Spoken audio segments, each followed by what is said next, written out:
Good day. Welcome to the Stronger Ambition Podcast. Today, we're going to dive into a big transformation and sustainable weight loss with Justin Moran. He is a fellow online training coach, and he lost over 120 pounds himself.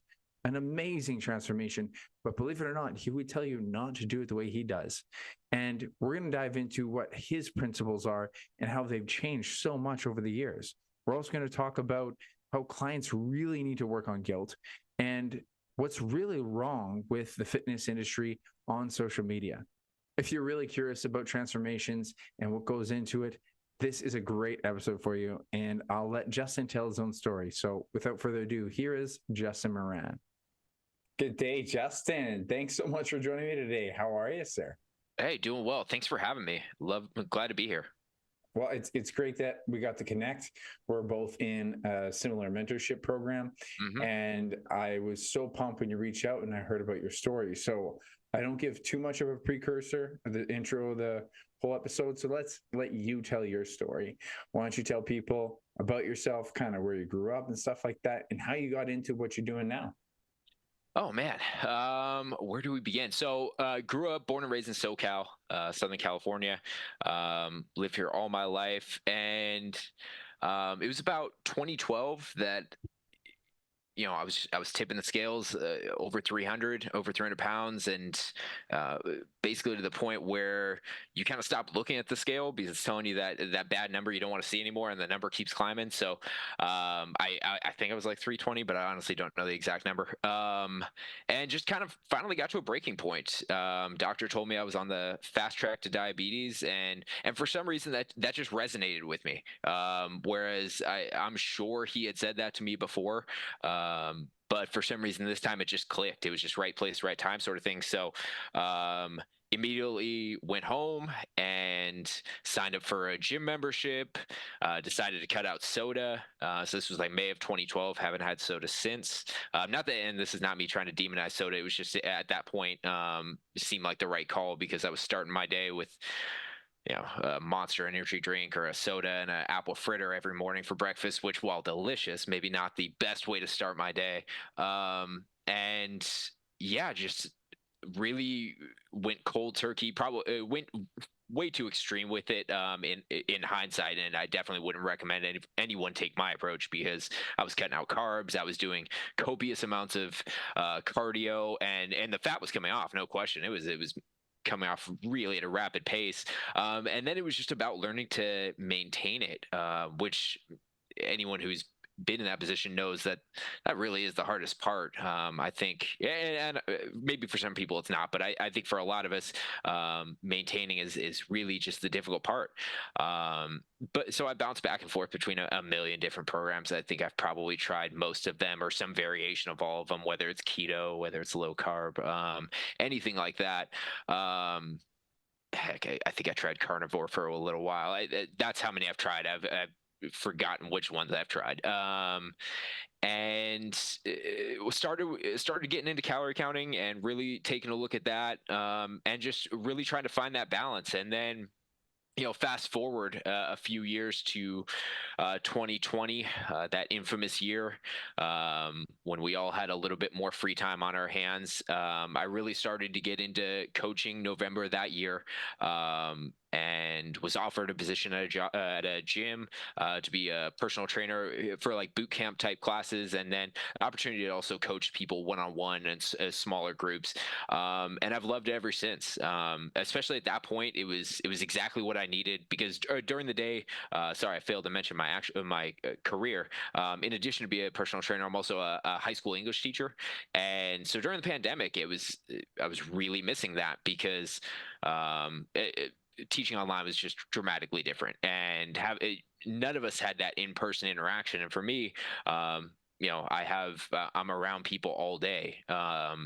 And so I really missed that teaching aspect in person and that interaction with people. So at the time, personal training was just was this blessing, and it has been ever since. I've loved it ever since. I love just helping people try to simplify their approach to nutrition and strength training in general, and hopefully help them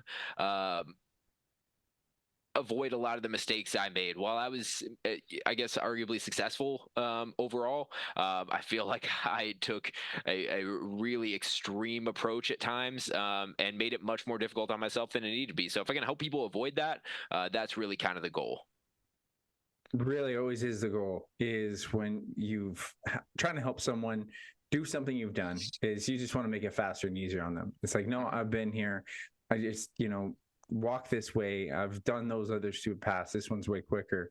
Yeah. So it definitely just calls upon you. So I totally get how all of a sudden you're like, hey, I just really want to help people. And I think that's amazing. When you go back to how you got in that position, I just kind of want to brush back on that quickly, because I think it's important how life slips us into this lifestyle that's like, whoa, all of a sudden you're, over 300 pounds, and Yeah. it just slowly adds up. So I'm curious about what kind of influences you had growing up in terms of nutrition, exercise, may or may not had any, and how do you think that affected your weight gain over the years? Yeah, that's a great question. It's something I've thought about a little bit more. It's not something that really ever dawned on me prior to maybe the last couple of years. I'm blessed. I have no complaints about my childhood. I came from a home with two loving parents who were extremely supportive and are to this day. So my childhood was amazing, and I know most people, or many people, unfortunately, are not as blessed as I am in that respect. As far as like nutrition, not that much, and I think that's partly trying to choose my words carefully. Partly, part of the problem is the other career I have in public education, and I think there's something left to be desired there when it comes to health and nutrition in general. When I was in high school, it was a semester requirement, I believe, was health, so that they could teach us about drugs and STDs and all the things like that. But even then, cramming a lot into a semester. But now that's not even a formal requirement. So you do 2 years of PE. Whatever that may look like, depending on your school, and then no formal nutrition requirement. And that just seems very, very odd given the obesity epidemic and the type 2 diabetes epidemic in our country. Two things that with education could be mitigated for sure. So I think part of the problem is just lack of knowledge, and I don't think I'm alone in that, or I don't think I was alone in that. I think many people struggle with that. So glad you brought that up. That is my biggest gripe on the education system. You're trying to teach kids to take care of themselves. Mm-hmm. You're going to teach them math, teach them English. How about how to fucking eat? Like, I'm just like, this is putting food in your mouth is a daily habit. It's a daily habit. You don't even need math every day, right? Yeah. Mm-hmm. And the level of expectation that we give kids is so underestimated what they're capable of. And then when they leave, high school, I still remember the stuff that I learned in my first couple of years of university. I'm like, why didn't I know this in elementary school? Because you should explain what protein, fats, and carbs are. We shouldn't be terrified of this information. And then that way kids have autonomy, and it doesn't have to just be what's on their plate. Hey, you're supposed to eat this. You're supposed to eat this. It's like, explain why to a kid. Like, don't underestimate what they're capable of learning, right? We teach them biology and all this stuff, like throw in nutrition. And I'm really glad you brought that up, because there's not enough tools, and there's a lot of problems in the education system, but this is like a massive, massive impact that would have on so many generations. I think there might be some that's coming in certain curriculums, but it's so frustrating. So I'm glad you raised that. Now, as you're going through your career, when you let's start off, like, you left high school, would you say you're more of an overweight person, more middleweight, and it slowly led to creeping into being overweight? Or how was more your high school to adulthood? No, high school, I was overweight, into adulthood as well. It wasn't until, again, attempting to do math. Maybe we do need to teach more math in high school because I'm struggling today. It was about 7 years after high school, I guess, is when I really started to lose the weight. So yeah, I was already overweight in high school even. Mm-hmm. Yeah. And so I just like to raise that point, because it means that you likely had like a real tough relationship with food, probably from a very young age. One of my favorite things is to talk to people who had a hard time with food and figured it out, because if you're a fit person, and you've always been a fit person, and then you're teaching people nutrition and training, it's like, okay, like I'm not going to say you don't have a good physique and they still have to eat the right food, but you and I both know the difficulty. I didn't come from, being really overweight, but I always battled my weight, and Hmm. I was a chubby kid. And so knowing that relationship with food is so imperative for good coaching for other people who have poor relationship with food. And so I'd like to lead into that, how you had to have this light bulb moment that changed it. And you had said for some reason the diabetes that day, hearing the word diabetes, you said you might have heard it before, but for some reason that day impacted you. Can you tell me a little bit more about that moment? Yeah, I think maybe just resonated because I knew a little bit more about what diabetes was at the time. Like I'm being complete, showing my naive side here. Like prior to that, I just thought it was kind of like the disease where, oh, you shouldn't eat sugar. Like literally that limited knowledge on it. And and then just reading a little bit more and seeing people with it, I was like, oh crap. Seeing people go through dialysis, had that kind of oh crap moment. Like, no, this is way worse than that one sentence I had in my head. Much, much worse. And so when the doctor said that to me, it kind of scared me straight in a lot of ways. And it gave me that just kind of like, oh shit moment. Like, I don't want that. And if I can't avoid that, I got to do whatever I can. Another great point in education, right? Once you know what the cause is, it's so important, and you'd be like, oh, that's terrifying. Hmm. And I've talked to some other people who I know. One of my clients, he just, I would see him here and there. He's very laxative, more of a friend because I don't really charge him, but I tried to help him with training and nutrition, wouldn't have any conversations. We'd train, but then all of a sudden his doctor's like, hey, you have high cholesterol. We got to put you on meds. He's like, oh my God. Okay, what do we got to do for food? Hmm. And so it's just like this real big like shock system. Yeah. And unfortunately, some people need that wake up call. But Hmm. I'd be curious from your perspective, how can you help people find it without it having to be traumatic? Because you had it at that point. And I always used to call this the gunpowder for life, pain of gunpowder that creates and ignites this explosion for change, because you have all these accumulations that it's like, oh yeah, I don't like, see myself overweight, but it's a little pain point. But you get used Hmm. to it. And it's like, I don't like being out of breath after these stairs, but it's a little pain point. And you add it up, add it up, add it up, add it up over years. And then that doctor says the right thing in the right time. Boom, I got to change. How do you help people recognize that moment better? Because you've been through it. Yeah, so I think it's really interesting that question. I think everyone's different, right? For some people, fear is a huge motivating factor for many of us, and so for me, that really resonated in that moment. And I know you listen to Jordan Syatt as well, and he's brought up great points how like shaming people is just not effective. Maybe for like 1%, shaming people is not effective. So I would never consider taking that approach.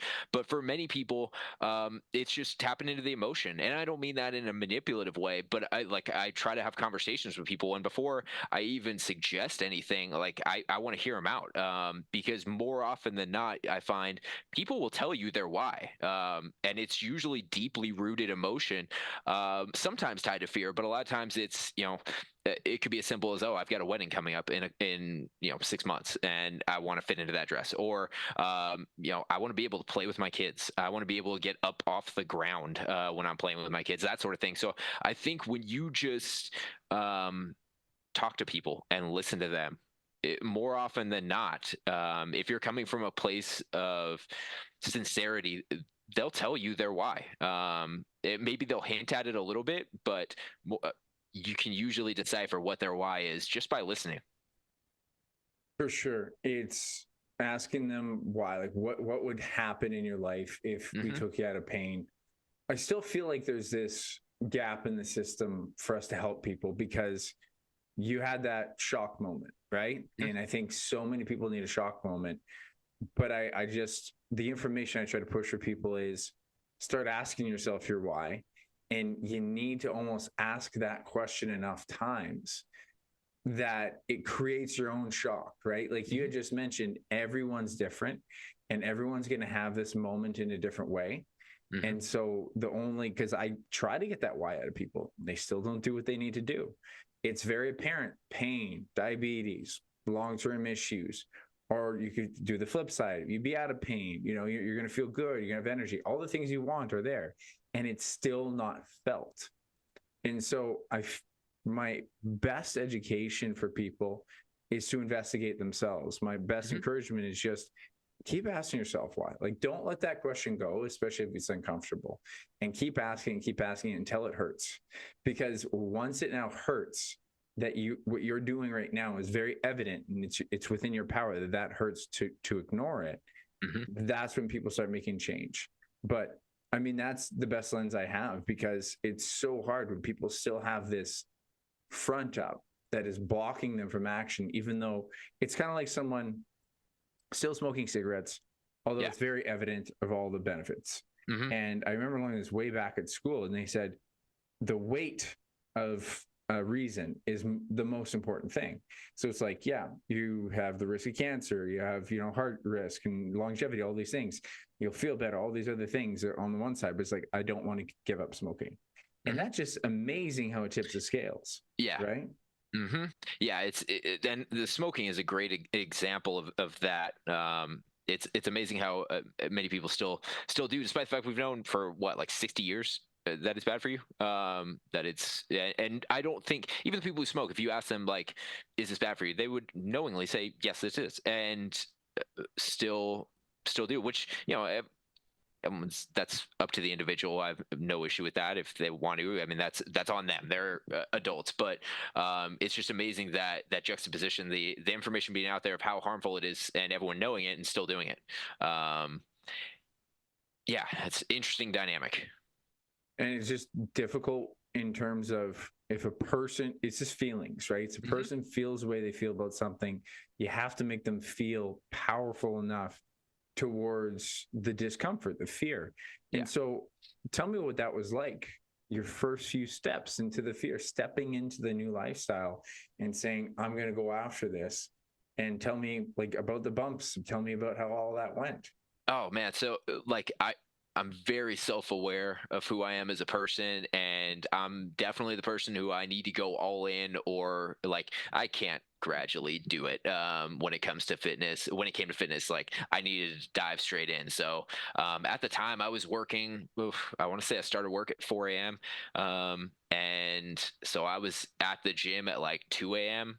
doing excessive amounts of cardio, like, but I was fully committed. I was going 5-6 days a week. I was eating what I perceived to be healthy, again, cutting out carbs at the time. So I was all in, and I was about as consistent as probably anyone I know. Again, to a fault, it was too extreme. So I'm not trying to glorify what I did. If I could go back, I certainly would do it differently. But even that, I mean, I took the extreme approach, and I know you've probably heard similar stories to this, but like when I'd go out with friends, I'd have that like anxiety, like, oh shoot, I don't want to eat those chips. I don't want to have that drink, because then I'll go off the rails. And it was kind of like my original experience with college, where when I missed one class, that quickly turned into 2 and turned into 3. And so I think that mindset of how, like, if I make one mistake, it's going to snowball out of control. That fear kept me consistent, but no balance whatsoever. I was extreme, start to finish, or for that first probably year, very committed, but no balance in my life whatsoever. Well, but a year of commitment when you're not used to fitness is pretty damn incredible. So that's tremendous. What was the results like for weight loss within that first year? Let's see. So I started about May of 2012. By December, I'd lost about a little over 100 pounds, maybe 120 pounds. Wow. Yeah. Yeah, actually, 120 sounds about right, because I wanted to be at 200 by the end of the year, because I started to get some momentum, and I was doing the math in my head. I was like, all right, I'm going to get to 200 before December 31st, and I did that. So it was down about 120 pounds in that first like 8 months. And just for some context, because you said you lost or you started weighing in around 315, 320 pounds. Somewhere there, yeah. How tall are you, and how much you weigh now? Oh man. It's like when guys set up their dating profile. I want to be like, oh yeah, I'm 5'11", I'm 6'2". No, I'm probably like 5'8", 5'9", somewhere in there. And I weigh right now about 175. Right. So Bounce yeah, back and forth. you've lost a large human, Hmm. and so even to get that first kickstart, and what's really interesting for people who do have a big journey ahead of them, Yeah. that it's not terrible to hear that going like hard in some capacity is good for having motivation, right? Hmm. And the research will show that if you go aggressive in a diet and you actually do get a lot of weight loss at the start, it's really good for that ability of, hey, this stuff works. Because how Yeah. many people will get frustrated and just not be consistent? As you Hmm. mentioned, you start spiraling out of control. But as you said, there was no balance, there was no enjoyment in that process. Yeah. So I'd love to hear, because you had the first year where it was very consistent. Tell me about your first slip up, your first mistake, the first time it went back up, the first time it was going the wrong direction. Yeah, it was more, it was hard to tell at first, because you like it would get in your head where I missed a day at the gym and I would be like, oh, my clothes fit tight, and obviously in one aspect of my brain I'm like, that's insane. You missed one day, but the other part of me is like, no, my shirt feels tight today, or something feels tight today. And so part of it, it's hard to tell whether it was partly mental, but the weight obviously came back up because I was taking an unsustainable approach. I mean, carbs are delicious. Like, who doesn't like French Yeah. fries? Who doesn't like chips and bread? So definitely took the unsustainable approach. So the weight ticked back up, and it was that 200-pound threshold. When I got over 200 pounds, I was like, all right, I gotta get back on it. Got to get back into the gym. Got to get back to trying to eat healthy again. And so, yeah, it was that 200 marker was a big one for me. When I got under that, that was like a huge milestone for me. But so whenever I got close to 200, or if I saw on the scale it was 201, it's like, oh shit, now it's time to get back on it. Yeah. Right. So that means that you actually really made probably most of your fat loss pretty successful at the start.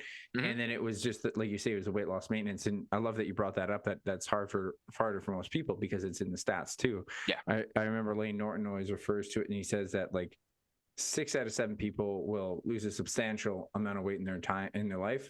9 out of 10 people, if not more, will gain it all back. Uh-huh. And so the weight loss maintenance is by far the hardest thing. I'll even say from experience, it's always the hardest thing, because you almost get in this idea of a set point theory, but it's more of a lifestyle set point theory, where it's like, if you don't like where you're at, you're gonna, okay, I'm gonna change my lifestyle. And then if you like where you're at, then you go back to the old one. That's the yo-yo cycle. Mhm. So I'd be curious to know, because you did the cardio and the carbs, and Yeah. what other tactics did you use to get below that 200 marker specifically? At what point, if at all, did you add strength training, or did you start to look at better dieting in that situation? Strength training came a few years down the road. I want to say probably 2015. Really started to get into strength training, and now that's primarily what I do. I'm doing a little bit more cardio now because I'm trying to do a half marathon later on this year. So I definitely want to get ready for that. I've done them in the past, and I've never really felt like I've trained well enough. So I'm like, all right, I'm gonna try to dial in my training for that specifically. So mostly strength training now, a little bit of cardio as well, which I'll amp up as the summer approaches.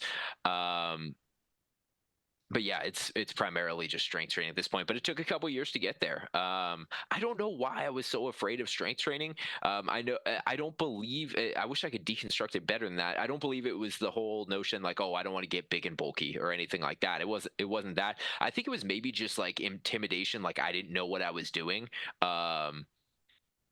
And and I'm sure you've seen this with clients. In my mind, I was overcomplicating it. It's not all that. Strength training is not all that complicated at the basic level. Obviously, when you get to like premier athletes, it's extremely complicated. But for the average person, the basics are fairly simple. And I think I was just overcomplicating it in my mind, for sure. I totally agree. So many people overcomplicate it. Athletes are the only people who need a real scientific approach. Most people just need something, right? Oh Like yeah. you just make sure those muscles know that they need to hang around. And that's Hmm. what people just don't realize is like do something lower, do something upper. And not even a lot. Like you really Yeah. don't need a lot of volume, No. which is incredible. A couple of things I'm curious about in that transformation because you did a lot of cardio, it was pretty Hmm. fast. And so did you end up with one thing I noticed is that you do look like a lean guy, and Hmm. I wonder if you would have done strength training, how much more muscle mass you would have retained. Because do you think you lost a fair bit of muscle mass in that process? Oh yeah, for sure. I don't know if I have any pictures of. Is I hated taking pictures. Not so shocking, prior to the weight loss, I hated taking pictures. I still don't like it really taking pictures ever.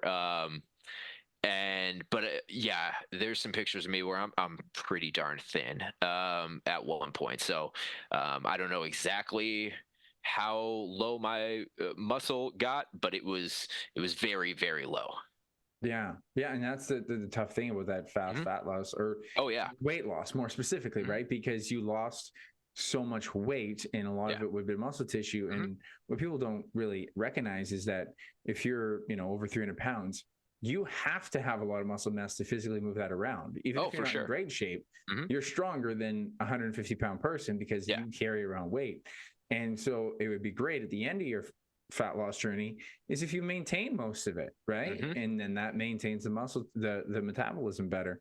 Did you end up, because I know this varies from person to person, did you end up having a lot of stretch marks or skin issues from it?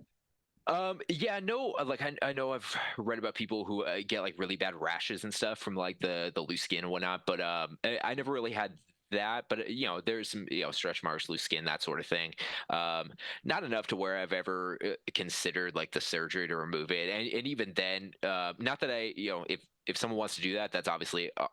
Their decision. But for me, I've never really wanted to put myself under a knife unless I had to. And Mhm. so because I don't have some of those issues, where it's causing like really bad rashes or infections or anything, I've never even looked into it. No, yeah, and it varies from person to person. Some Hmm. people will Oh, have for a lot of sure. stretch, and then some people might not have any. I've had heard about a supplement that Charles Poliquin always talked about. I'm not sure if it actually works, but it was called Ginkgo Bio, I believe. I'll have to Ooh, hand you a copy of it. yeah. But and hearsay that he had said that if you do this supplement for 6 months or something like that, maybe a bit longer, and it should actually just tighten up the skin cells. Interesting. Hearsay, but Charles Poliquin was onto a lot of stuff. He was always ahead of his time. So when you got into strength training, Hmm. or at any point in your journey, did you ever get a coach yourself? Um, Never a one-on-one coach. No, not in person. It was more trial and error, a lot of reading, and then listening to podcasts, especially the last couple years, with Jordan and Mike's podcast, and Jordan's individual one. But no, I've never actually had an in-person coach. It's just been a ton of trying to read and also find what works for me, because I think that's can be has been one of my more successful things. I'm gonna try this and then just tweak and adjust, like, because there's no perfect system. It's a lot of continuous improvement and a little bit of guessing and checking. Like, there's certain foundational things obviously that can apply to almost anyone, but finding what is sustainable is a bit of a guess and check approach. So that's kind of the approach I've taken the last especially 2 years. Can't agree more on the guess and check because it is everyone else's system. Everyone else's lifestyle is different, Yeah. right? Uh-huh. And so it has to be that, hey, what about this workout? What about 3 days a week, 4 days a Yeah. week, whatever it is? What about this food, that food? And even my own food, I've, had a system that worked and Mhm. then I evolved it. You evolve as a person, right? Yeah. Mhm. So I totally agree with that. Now, I'd be curious to know a little bit of your evolution getting into a more sustainable approach, Mhm. and especially even from a coach's standpoint, because you said you started to improve it. And what were some of the big things that you like, okay, I wish I would have done that in my journey? What were some of the big things that you had to learn? Oh man. I mean, when it comes to nutrition, we'll start with that. I guess I'll separate exercise from nutrition. With nutrition, just there's no such thing as a bad food necessarily. I mean, are there certainly um, more nutrient food and nutrient dense foods and better foods for you, I suppose. But it's not the end of the world if I want to have a cookie. Whereas before it was like, oh, I can't possibly have that cookie. And or even fruit. When I did the low carb thing, I was like, I would never consider having an apple. I had an apple earlier today, so I think just finding that balance and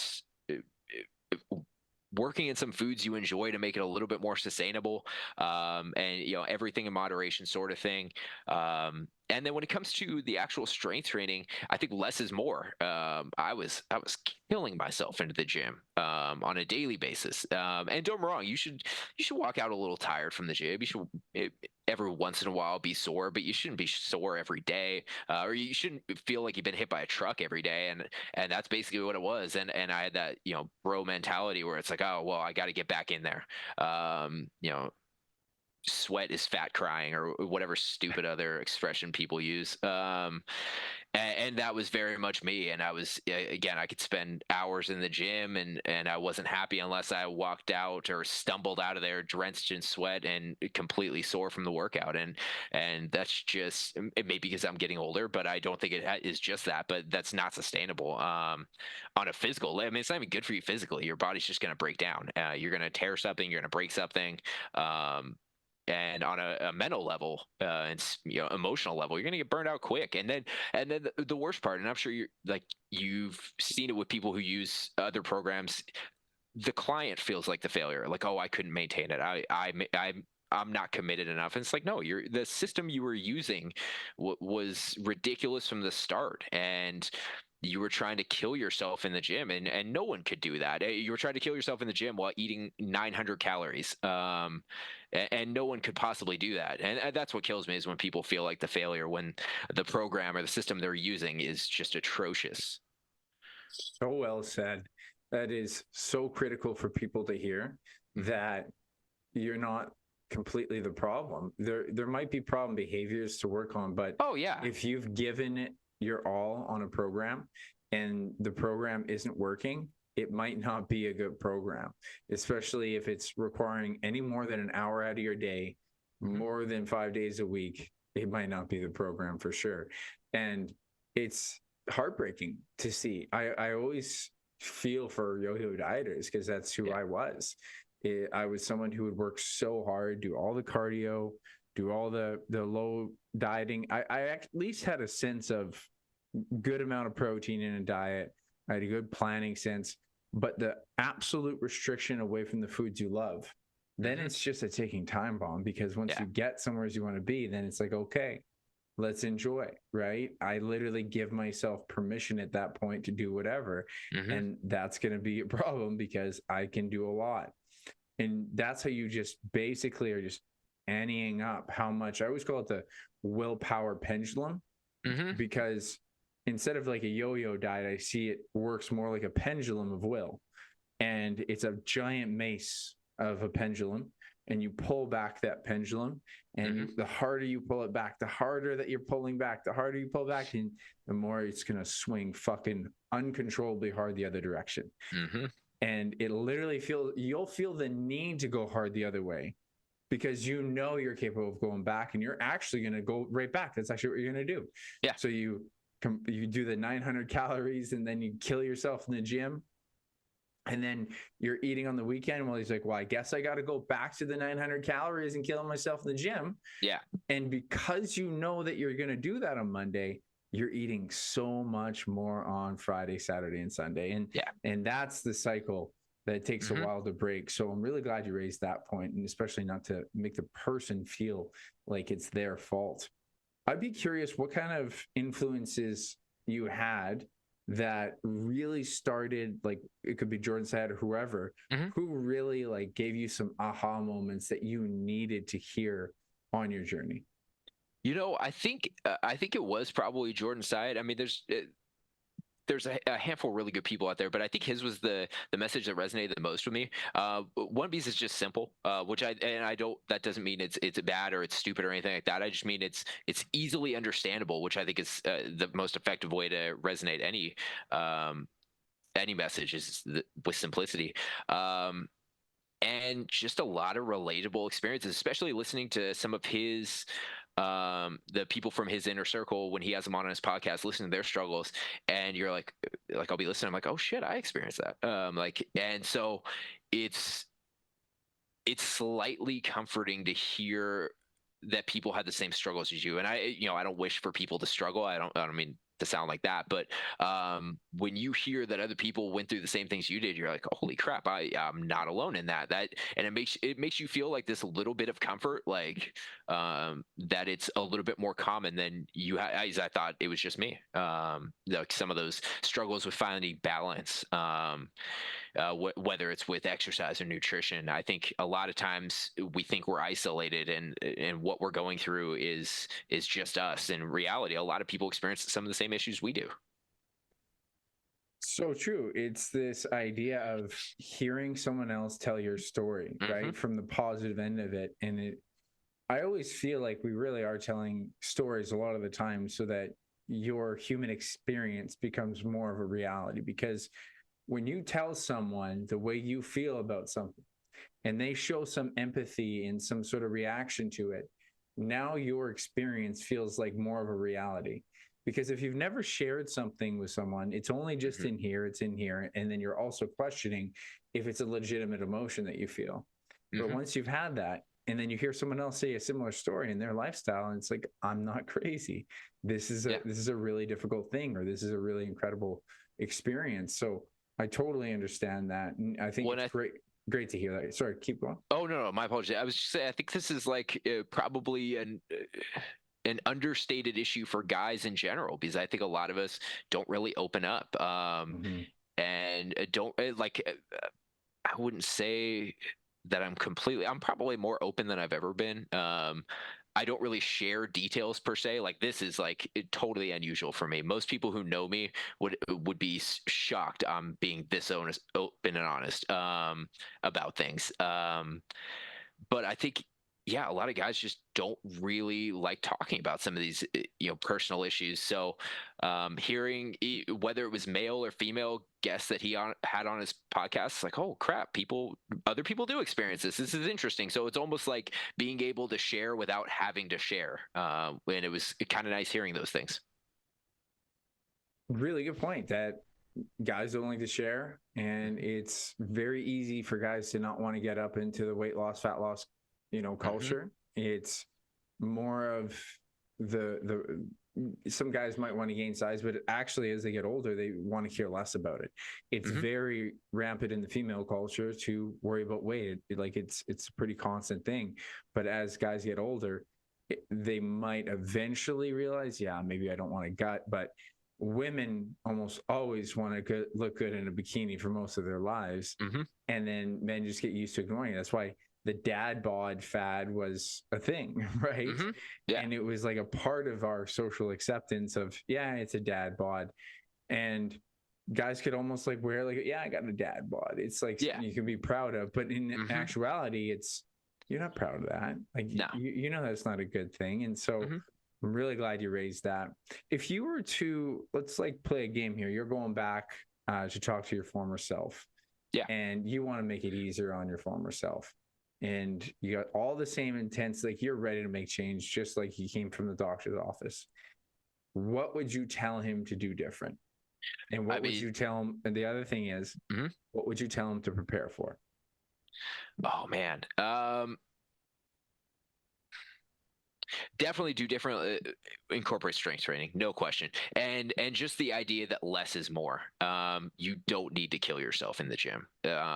In fact, it's not a good approach at all. I'm surprised I was able to sustain it as long as I did. I don't know that most people probably could do that. I'm just stubborn. I'm stubborn as shit. And so I had no intention of quitting that. So when I put myself on that really messed up, aggressive path, I was committed to it.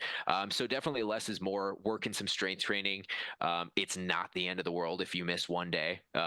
If I miss Monday, I know there's that adage out there: never skip a Monday. Like if I went on Sunday and I go on Tuesday, it's really not that big a deal that I miss Monday. And so. And the other thing is just finding balance, because you still have to enjoy life. So when holidays roll around, don't freak out if you have one Christmas cookie. Because at the end of our days, when I'm on my deathbed, hopefully many years from now, I'm never going to regret having that cookie. I'm never going to regret the memories with family and things like that.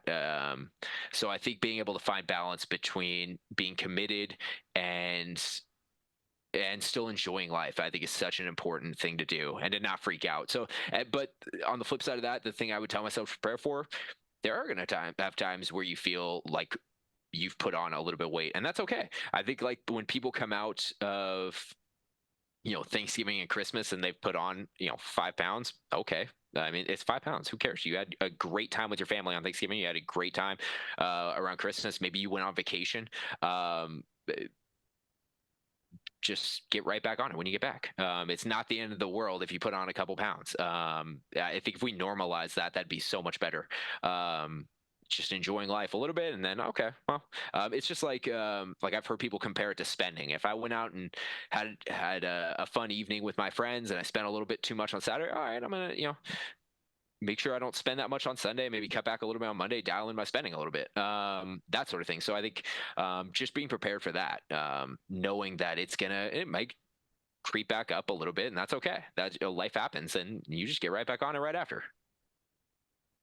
All about getting back on it. And really what it is about those experiences is like, that's when you really do want to save the food, right? That's when you want food to be an experience, because the cookies, the cakes, all these things, like it's not terrible to have them in very special occasions. Now, I think it gets tough when you work in an office and someone's bringing around donut every day. It's like, that's not a super important experience.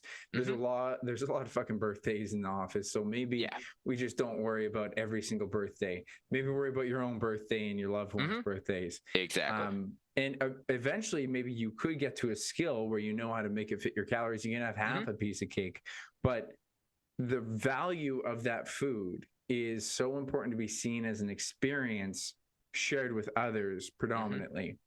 And so if you go through the holidays and stuff like that, your weight went up, then it's getting back on it and holding yourself accountable, so that we don't turn to these foods for emotional reasons, but rather it's okay to have them for social reasons. So I really love that. It's super valuable for people to know that you regret not doing more strength training, you regret not having a more sustainable approach, but in giving yourself some more leeway along the way, I think is super valuable for people. Managing guilt is, I think, a really important thing, because it's guilt management. It's not removing guilt, it's guilt resiliency. And I think often that we just like sit in guilt. So it's like something went wrong, you had a bad meal, you had gained weight over the holidays, then you sit in it and you live in it. And it's like, no, the guilt actually, to me, isn't a bad thing to have as a signal. It's just like the emotion of anger.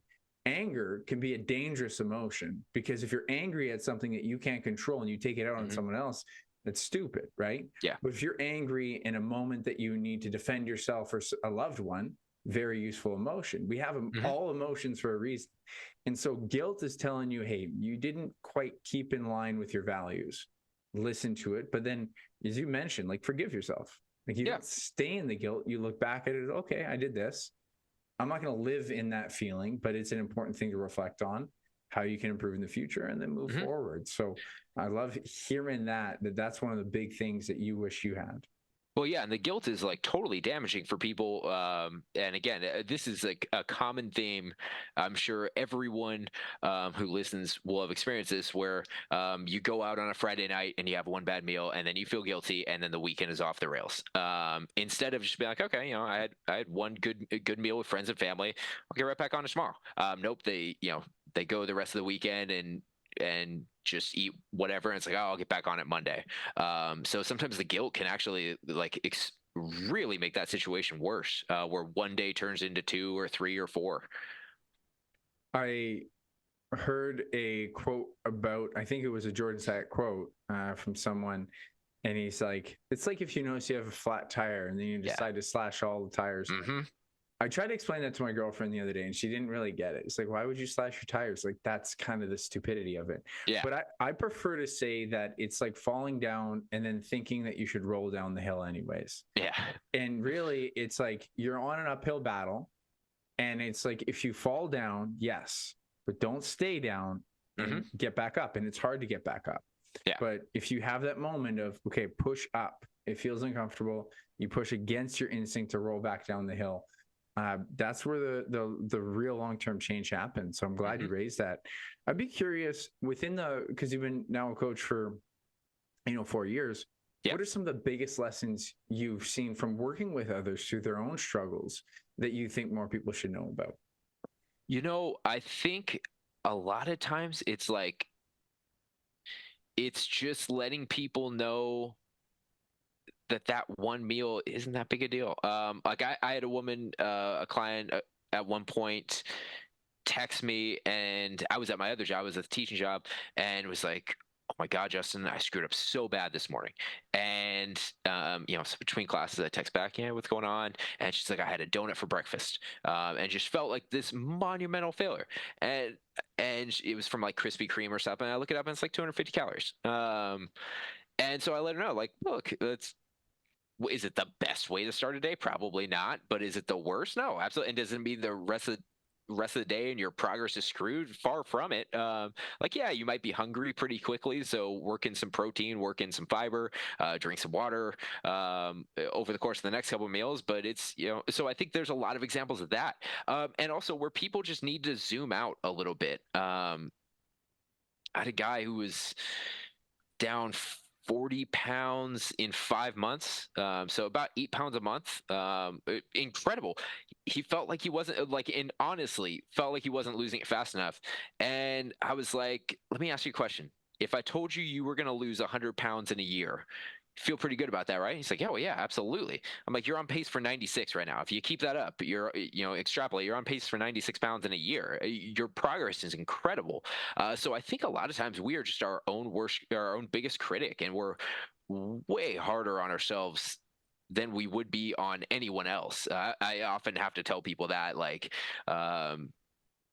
the negative self-talk. Would you ever say that to a friend? Oh, I'm so fat, or oh, I'm such a POS, or whatever self-deprecating comment people say to themselves. It's like, you would never say that to a friend who's struggling. You'd be encouraging. So why would you not treat yourself the same way? So I think a lot of times just helping people zoom out a little bit and see like how amazing their progress is, and also not to be so hard on themselves. That's a really important message for the sustainability. It's very similar to what you said about yourself. And I love hearing that story about people just understanding that it's normal to feel guilt. And that's what can actually derail you the most. Yeah. Is that you feel like you're failing at it. And the word failure is so unnecessary in this journey. It's not even a question that you're going to fuck up. It's not a question that you're going to trip up. Yeah. But it's like how you respond to it. It's just like any other skill. And I love the comparison of, would you talk to a friend like that? Would you try to be that negative to our friend? And that was a huge emotional shift I took. Was I realized certain languages that I was using myself was super self-deprecating. And it's like, even as simple as, and I'm not even in bad shape. I would be, maybe my body was near 15 to 16% body fat, which isn't in terrible shape. Not the leanest that I want to be, but not terrible. But I would say hate all the time. I'm like, stop using that word. Just start saying you don't like it. That's okay. But don't use that word. And then it dawned on me that it's maintaining self-value that makes you feel better about everything. It makes you feel more confident. And I came up with a sentiment that is like, be friends with your inner critic, because it's not that you don't want to criticize yourself. If we forgive everything, we're going to have a lot of donuts. Oh yeah, no question. If we don't criticize things, we're not going to be constructive. Yeah. But if you can say to yourself, and I get people to practice, I'm like, just say to yourself inside right now, to your inner critic, I want to be your friend. And it's going to feel real fucking weird. But I guarantee you, if you say that enough times, you'll start talking to yourself a lot different. Mm-hmm. And it's super impactful. So I'm really glad you brought that up. Now, from your perspective, you know, we're both on the online space, so we both make content. We get caught up in just watching all the crazy shit out there. Yeah. I would love to hear some of the stuff that you see as being some of the most detrimental information or misinformation on social media right now. Oh man, shoot, how much time you got? There's so much just crap out there. But thankfully, I think there's also a lot, maybe more good content than there's ever been. I have nothing to base that on. And maybe that's just the algorithm is skewed in that favor right now for me. But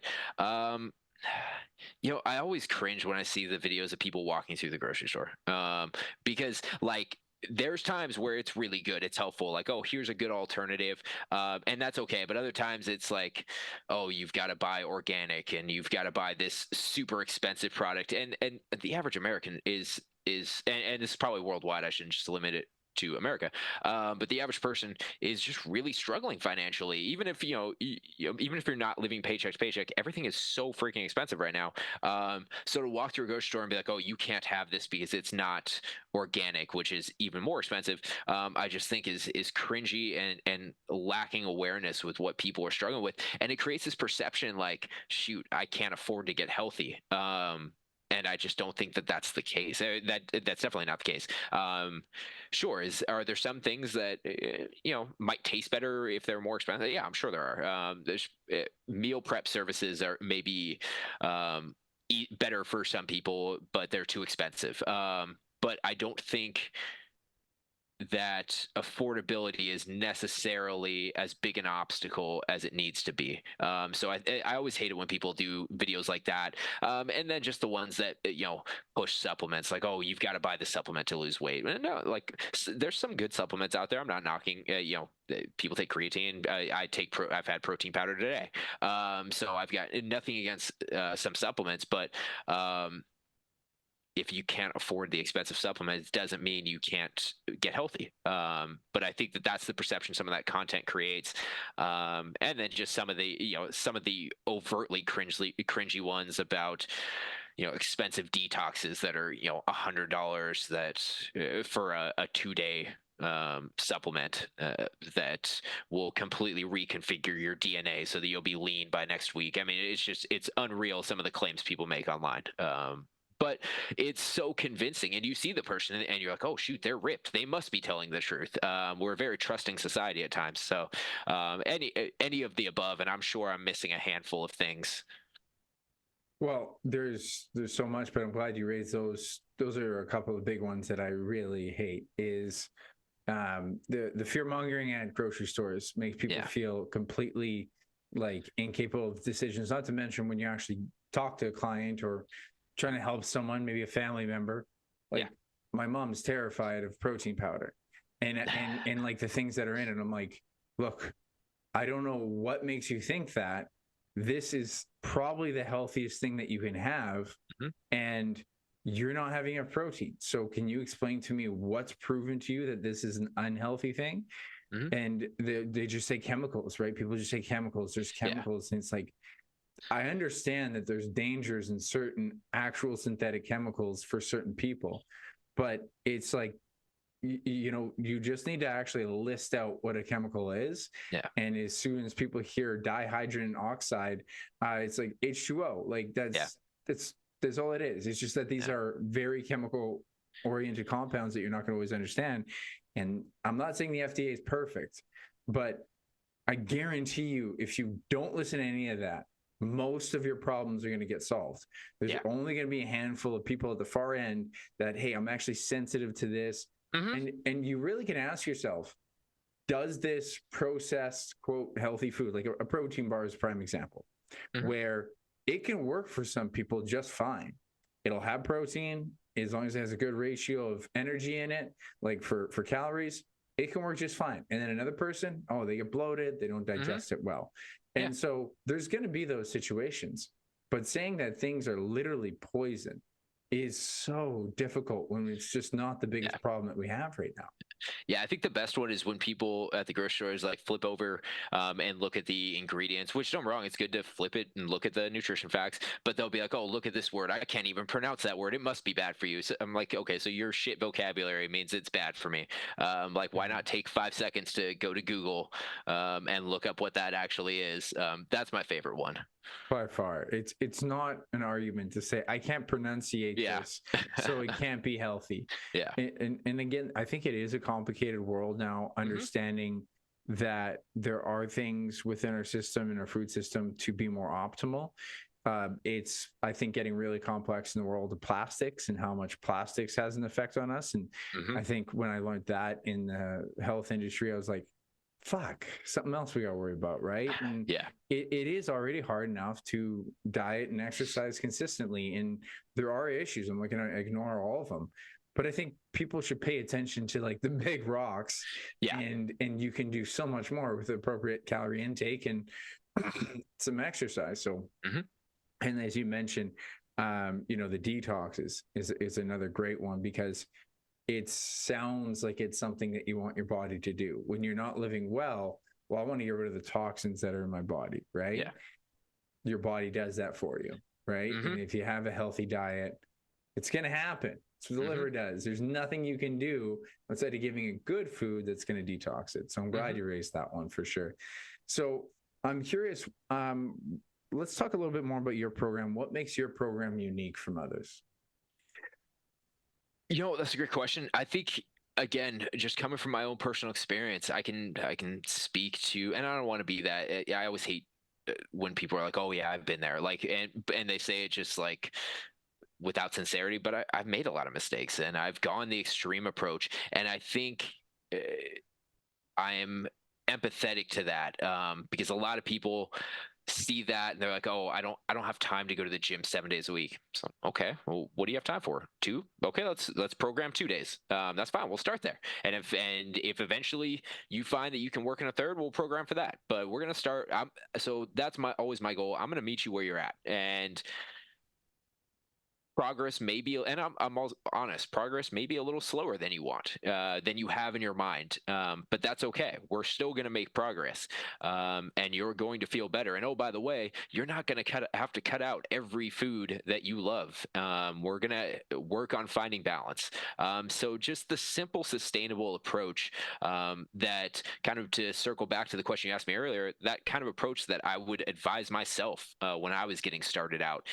That's what I was trying to keep in mind is, you know, how would I have taken this advice when I was in that position, and would it have benefited me? And especially when it comes to simplicity and just explaining, trying to be honest with people, and also the education pieces. I think that's every once in a while that's missing from some programs, where if a client asks why this exercise, or why this for nutrition, I should have the answer to that question. If someone's programming something and they don't have the answer to that, that's very odd to me. Or if they get offended by that question, that one kills me too. So always having the simple, sustainable approach and being able to explain the why, because I think most people would agree, if someone after a year made a ton of progress and they said, you know, they're ready to move on and do this on their own, awesome. That's great. That's like no hard feelings at all. Like, yeah, if you want to stay on, cool. Let's stay on, and we'll continue your goals will continue to evolve. But if you're at a good place where you think you can maintain without my help, that's amazing.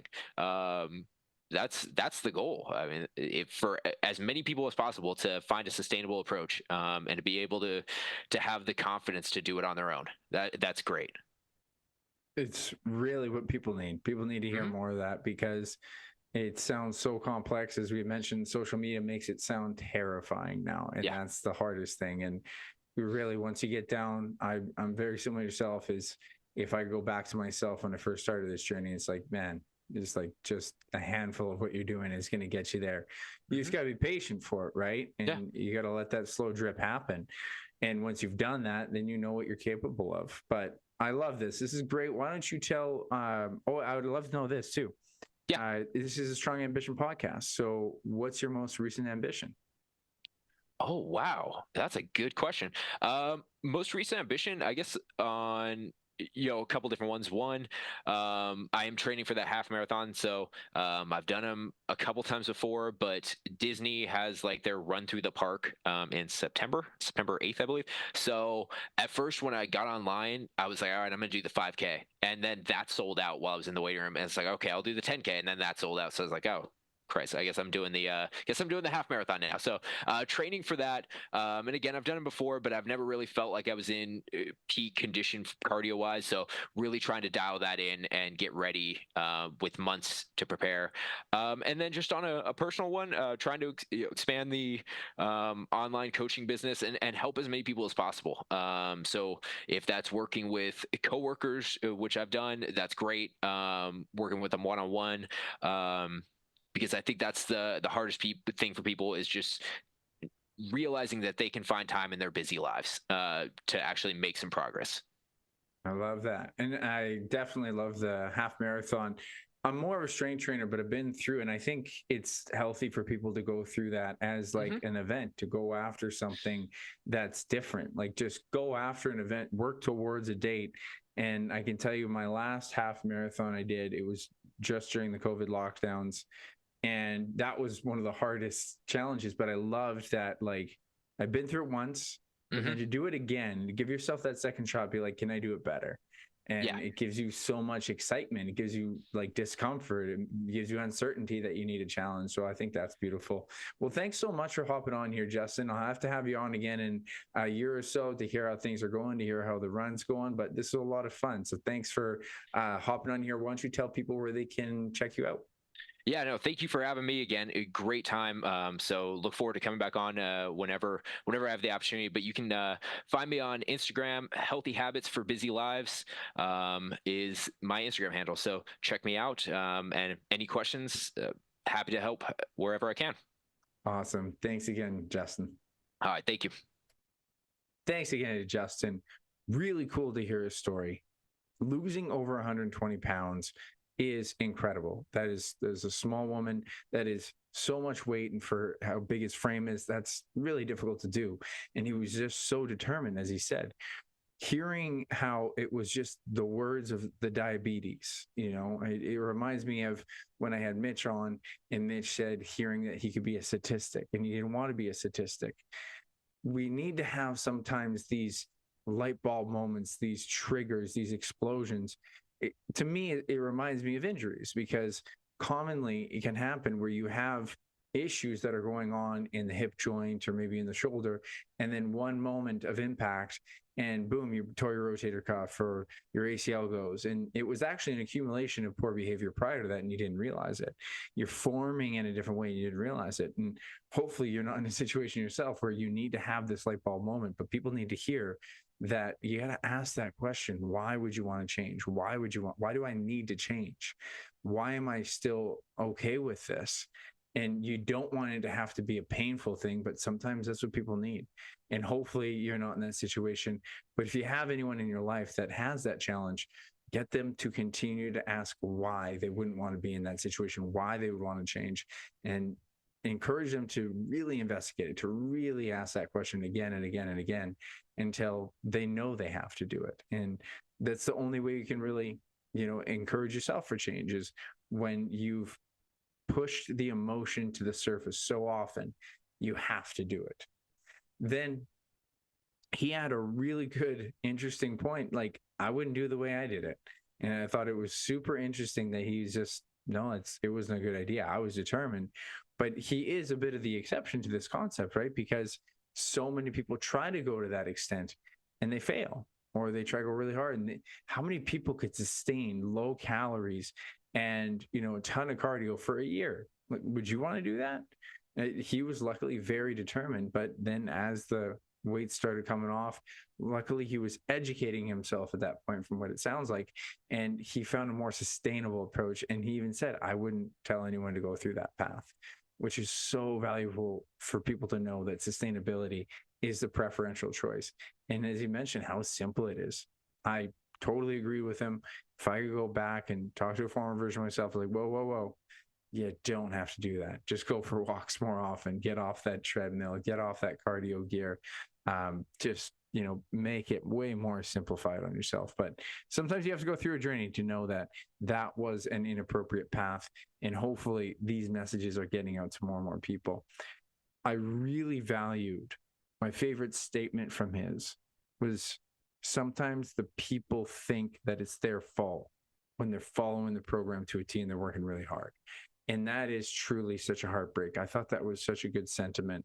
Probably one of my favorite things that he said, because if you've been in that situation, someone's like, that is where so many people reside guilt. It's like, I can't make this work.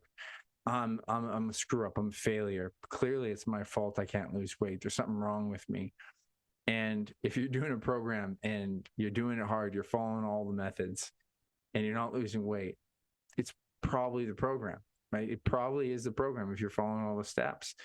So take that guilt off of you, and taking guilt off of yourself as often as you can. I'll say to the right amount, to appreciate that guilt is a tool for indicating that you're not staying in line with your values, but that doesn't mean you have to live there.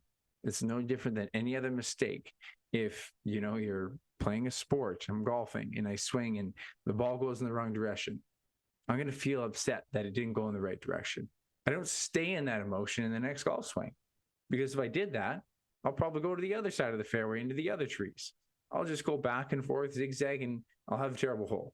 And I think this is a really good analogy. I'm not going to lie, I just came up with it, that it's like swinging a golf club, and just because you're angry at yourself because you did the last one bad doesn't mean you should stay angry, because it won't help your next swing. The sooner you can calm down and think about what you should do for your next swing, the sooner you can get back on track, get back on that fairway. Or for those who don't know golf, just understand that similar to any mistake in any sport that you've done, any mistake in life, you understand that the guilt is okay, that it initially exists, but don't live in it. Allow it to pass over. Use it as a sign of, I need to understand what I did wrong. Investigate what that is. You overate that donut when you shouldn't have. Maybe you had a cookie and you're like, oh, wow, I'm really full after the cookie. I didn't need it. Hey, that's an indication that you can learn from that behavior next time. Next time you're in a situation where there's a donut or there's something that you thought you might actually enjoy at the time, but you didn't need it, you now have learned from that. But just don't stay in the guilt, because that's going to add to more guilt. It's going to add to more frustration and more incorrect actions. So I'm glad that he highlighted that in such a great way, and couldn't agree more with his sentiment about the online. Just be careful who you listen to. If they're fear-mongering you around the food system, and you're currently having a really hard time just having the right amount of protein and calories, just having a decent diet plan, you're trying to keep it simple for yourself, keep it simple and ignore them. Unless you found that, hey, I'm eating, the right amount of protein, I'm eating my body weight in grams of protein, I'm tracking my calories appropriately for a long time, by the way, like months at a time, and I don't feel good with the food I eat. At that point, when you're saying you don't feel good with the food you eat, that's when you investigate food sensitivities. But for the most part, most people don't even have these. These are far end extremes. These are people who are the exceptions to the rule. And there are going to be situations, as I mentioned on the show, about like certain protein bars, certain ingredients that you might not digest as well. But for the most part, you'd be amazed that that's why, like, you can have all kinds of different foods, but it does take patience and it takes a long-term approach. So just, again, be careful who you listen to on the internet. Obviously, I'm biased. Listen to me. No, listen to people who keep it simple. Listen to people who can appreciate the struggle.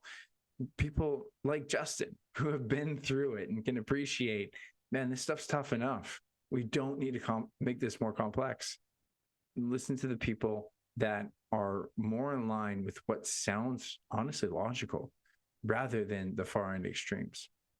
I hope you really enjoyed this episode. I think there was a lot in it, especially if you're curious about what it's like to go through transformation. I think there was a ton here.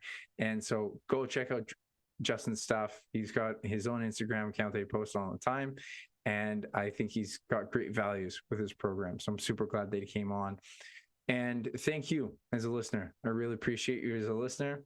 Please like and subscribe, all that good stuff, but keep listening, because I'm here to help you on your own transformation, your own journey in some way, because life is not about the pursuit of happiness. It's about the happiness within that pursuit. And I'll catch you next time, my friend.